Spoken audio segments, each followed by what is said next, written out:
الصلاۃ والسلام علی سید المرسلین اما بعد فاعوذ باللہ من الشیطان الرجیم بسم اللہ الرحمن الرحیم الصلاۃ والسلام علیک یا رسول اللہ وعلی آلک واصحابک یا حبیب اللہ الصلاۃ والسلام علیک یا نبی اللہ وعلی آلک واصحابک یا نور اللہ نویت سنت الاعتکاف فرمان مصطفیٰ صلی اللہ تعالیٰ علیہ وآلہ وسلم جہمتے ڈہ بیرا درود پاک پڑھو اللہ تبارک و تعالیٰ انتے سو رحمتوں نازل فرمائے تو صلو علی الحبیب صلی اللہ تعالیٰ علی محمد صلی اللہ تعالیٰ علیہ وآلہ وسلم۔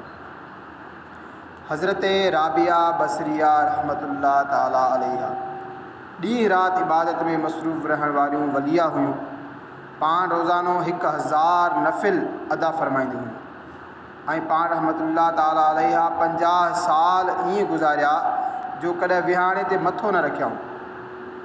تنبیہ الغافلین میں آئے ایک ڈی حضرت رابعہ بصریہ رحمت اللہ تعالیٰ علیہ نماز ادا کرے رہی ہوئیں، جڏहिं پان سجدے میں ویوں تا اُہا جیکا نُکھ ہوئی ان جو ککھ سندن اکھ میں پئجی ویو۔ پان رحمت اللہ تعالیٰ علیہ ان جے باوجود دل جمعی سان بارگاہ الہی میں اہڑی طرح متوجہ رہوں جو جیستائیں نماز میں رہوں ککھ جو احساس تائیں نہ تھو۔ میر عبد الواحد بلگرامی رحمت اللہ تعالیٰ علیہ لکھن تھا، نماز کا بعد پان رحمت اللہ تعالیٰ علیہ کنहिं खे چयो ॾिसो त मुंहिंजी अखि में का शइ खुटकी रही आहे। ॾिठो वियो त मुसले जो चुंबियारो कख अख में हलियो वियो हो ऐं उन सबबि संदन अखि ज़ख़्मी थी चुकी हुई। ॾिसण वारे चयो ए सैयदा अव्हांजी अखि ज़ख़्मी थी वई ऐं अव्हांखे अहसासु ताईं न आहे थियो। फरमायो मां नमाज़ में हुयुसि। हीउ वाक़ियो थी वियो जॾहिं मां पंहिंजे ख़ुदा जे साम्हूं हूंदी आहियां। जेकॾहिं तमामु दोज़ख यानी सॼी दोज़ख बि मुंहिंजी अखि तां उनखे गुज़ारियो वञे त ख़ौफ़ इलाही जे सबबि मूंखे ख़बर बि न पए। ज़ाहिदनि जी नमाज़ रुकू ऐं सजदो आहे ऐं आशिक़नि जी नमाज़ तर्क वजूद यानी इश्क़ इलाही में सरशार माण्हू जॾहिं नमाज़ में बीहंदा आहिनि त पाण खे विसारे छॾींदा आहिनि। क़याम क़ाइदो तकबीर ऐं नियत वग़ैरह तमामु नमाज़ वारनि रुकननि में हू ऐन माइयत यानी बारगाह इलाही में हाज़िरी जी लज़्ज़त में गुम हूंदा आहिनि। ए आशिक़ान रसूल ॿुधो अवां असांजा बुज़ुर्ग सगोरा केतिरे ख़ुशू ऐं ख़ुज़ू सां अल्लाह पाक जी यादि में बिल्कुलु महव थी इंतिहाई लज़्ज़त सां इबादत कंदा हुआ। अल्लाह पाक असांखे बि इबादत ऐं रियाज़त में अहिड़ी लज़्ज़त नसीब फ़रमाए। इमाम हसन बसरी रहमतुल्लाह ताला अलैह फरमाईंदा माण्हू नमाज़ क़ुरान ऐं दुआ उन्हनि 3 शयुनि जी मिठाण खां महरूम आहिनि। नमाज़ क़ुरान ऐं दुआ इन्हनि 3 शयुनि जी मिठाण खां महरूम थी विया।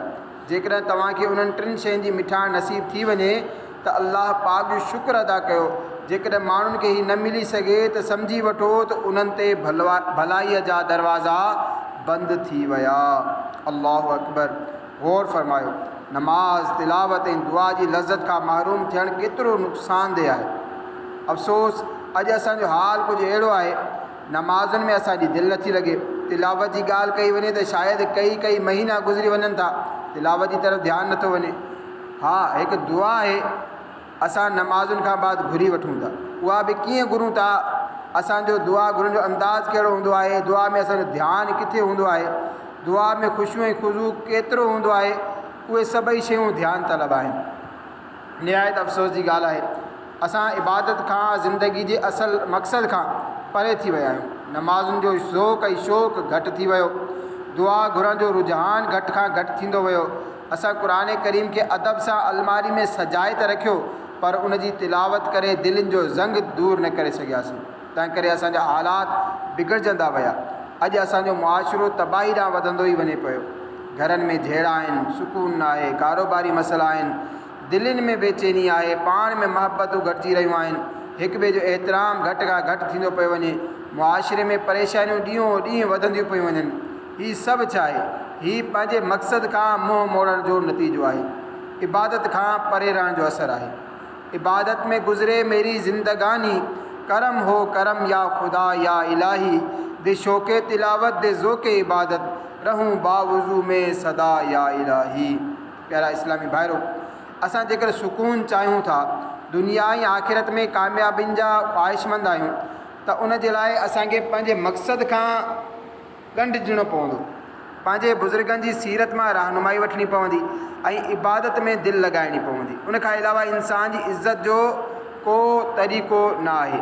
वालिद आला हज़रत मौलाना नकी अली ख़ान रहमतुल्लाह ताला अलैह फरमाइनि था, तमामु कमालात जी असल इबादत आहे ऐं इंसान जी असल इज़त बारगाह इलाही में मथो झुकाइण में आहे। क़ुरान मजीद में इरशाद थिए थो, तर्जुमो कंजुल इरफान, जेको इज़त जो तलबगार हुजे त सॼी इज़त अल्लाह वटि ई आहे। हिन आयत जी तफ़सीर में हज़रत क़तादा रज़ी अल्लाह ताला अन्हु फरमाइनि था, जेको इज़त चाहे उनखे अल्लाह पाक जी इताअत में तलब करे, यानी इज़त ख़ुदा जी बंदगी, ख़ुदा जी बानब सां हासिल थींदी आहे। आम तौर ते ज़हननि में इहो खुटको रहे थो त असां नमाज़ त पढ़ूं था, तिलावत बि कयूं था, जेतिरो थी सघे इबादत कयूं था, पर इबादत में दिलि नथी लॻे, इबादत जी लज़त नसीब नथी थिए। हिन बाबति सभ खां पहिरियां इहा ॻाल्हि ज़हन नशीन रखो त इबादत में दिलि लॻणु, ख़ुशू ऐं ख़ुज़ू हासिल थियणु, इबादत जी लज़त नसीब थियणु अल्लाह पाक जी वॾी नेमत आहे। अलबत्ता जेकॾहिं उहा नेमत न बि मिले तॾहिं बि इबादत जारी रखणु घुरिजे। के वरी इबादत जी लज़त न मिलण सबबु इबादत करण ई छॾे ॾींदा आहिनि। अहिड़नि खे सम्झाईंदे शेख तरीक़त अमीर अहले सुन्नत अहमद बरकातुहू आलिया फरमाइनि था, दिलि लॻे या न लॻे तव्हां लॻल रहो। लिहाज़ा इबादत जी लज़त न बि मिले, दिलि न बि लॻे, पोइ बि इबादत कंदो रहणु घुरिजे। अल्लाह पाक चयो त हिकु न हिकु ॾींहुं इबादत जी लज़त जी नेमत बि मिली ई वेंदी। यादि रखो, असांजो नफ़्स आम तौर ते इबादत जो आदी न आहे हूंदो, उन करे शुरू में उनखे इबादत में मुश्किल थींदी आहे, इबादत में दिलि न आहे लॻंदी, तंगी थींदी आहे, दिलि दुनियावी कमनि में लॻल रहंदी आहे। अहिड़ी सूरत में घुरिजे त इंसान नफ़्स ते बार विझे, इबादत कंदो रहे। इंशा अल्लाहुल करीम हिकु ॾींहुं ईंदो त नफ़्स इबादत जो आदी थी वेंदो ऐं दिलि में इबादत जी लज़त पैदा थी वेंदी।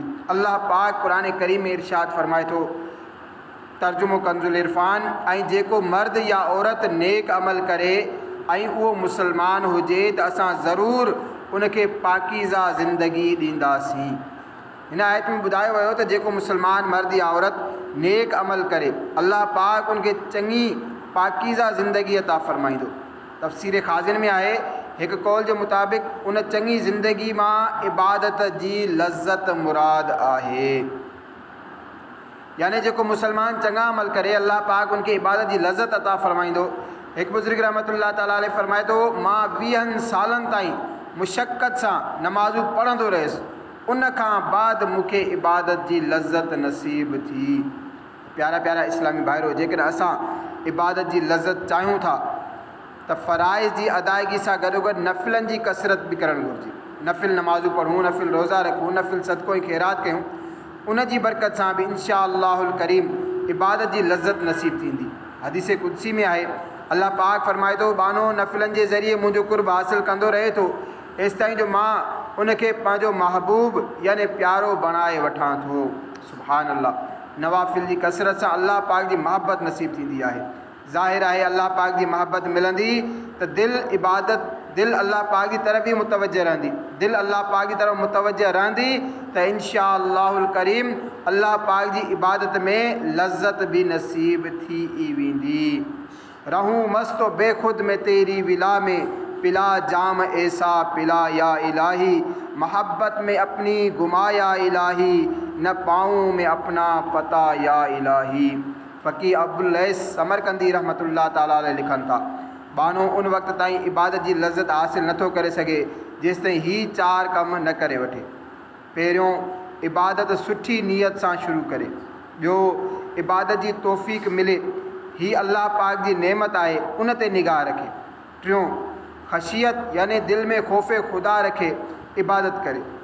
चौथों, अव्वल खां आख़िर ताईं इख़लास अपनाए यानी रियाकारी न करे, छो त जेको बानो चङी नीयत सां इबादत शुरू कंदो आहे उहो ॼाणे वठंदो आहे त हिन नेकी जी तौफ़ीक़ मूंखे अल्लाह पाक ई बख़्शी आहे।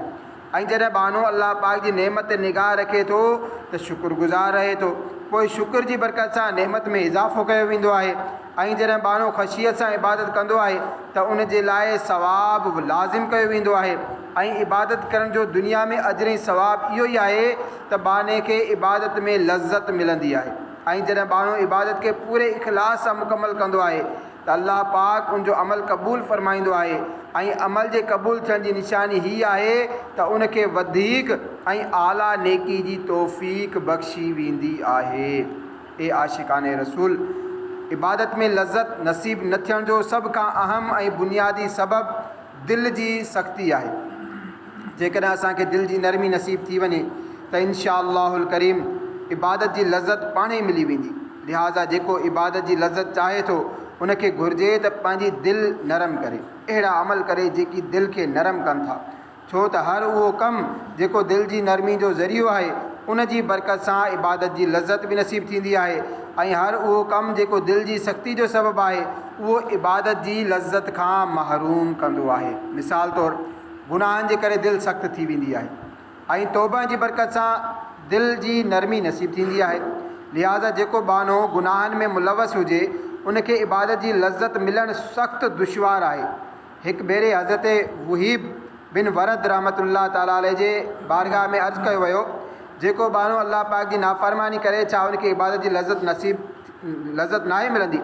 फ़रमायो हा, जेको गुनाह करे थो उनखे बि इबादत जी लज़्ज़त नसीब नाहे थींदी ऐं जेको गुनाह जो इरादो करे उहो बि इबादत जी लज़्ज़त खां महरूम रहे थो। हज़रत अब्दुल्लाह बिन ख़बीक रहमतुल्लाह ताला अलैह फ़रमाइनि था, नाहक ॻाल्हियूं ॿुधणु दिलि तां इबादत जी लज़्ज़त जो नूर विसाए छॾींदो आहे। अल्लाहु अकबर। प्यारा इस्लामी भाइरो, ॻाइणु वॼाइणु, कूड़, ग़ीबत, चुगली वग़ैरह गुनाहनि भरियूं ॻाल्हियूं नाहक ॻाल्हियूं आहिनि। उनखे ॿुधण सां माण्हू इबादत जी लज़्ज़त खां महरूम थी वेंदो आहे। लिहाज़ा जेको चाहे थो त उनजो इबादत में दिलि लॻे, नमाज़ पढ़ण में लुत्फ़ अचे, तिलावत कंदे अखियुनि में लुढ़क अचनि, अल्लाह पाक जी बारगाह में मुनाजात जी लज़्ज़त मिले, दुरूद शरीफ़ पढ़े त दिलि इश्क़े मुस्तफ़ा सां लबरेज़ थी वञे, गुंबज़े ख़ज़रा जो तसव्वुर अचे, इबादत दौरान फ़ुज़ूल ख़यालात तंग न कनि त उनखे घुरिजे त ॻाइणु वॼाइणु ॿुधण खां बचे, अखियुनि खे, कननि खे, हथनि खे ऐं ॿियनि उज़वनि खे गुनाहनि खां बचाए, फ़ुज़ूल गोई खां बचे, कूड़, ग़ीबत, चुगली, इल्ज़ाम तराशी वग़ैरह खां हर तरह बचंदो रहे। इंशाअल्लाहुल करीम दिलि नरम थींदी ऐं इबादत में लज़्ज़त नसीब थींदी। प्यारा इस्लाम भाइरो, जेको बानो इबादत जी लज़्ज़त जो तलबगार आहे उनखे घुरिजे त दिलि मां दुनिया जी मोहब्बत कढे, फ़िक्र आख़िरत अपनाए, उन जी बरकत सां इंशाअल्लाहुल करीम इबादत में लज़्ज़त ऐं यकसूई नसीब थींदी। हज़रत अबू अब्दुल्ला करशी रहमतुल्लाह ताला अलैह फ़रमाइनि था, हिकु शख़्स कंहिं नेक बुज़ुर्ग जी ख़िदमत में अर्ज़ु कयो, साईं मां नेकी कयां थो पर दिलि में नेकी जी लज़्ज़त नथो हासिलु कयां।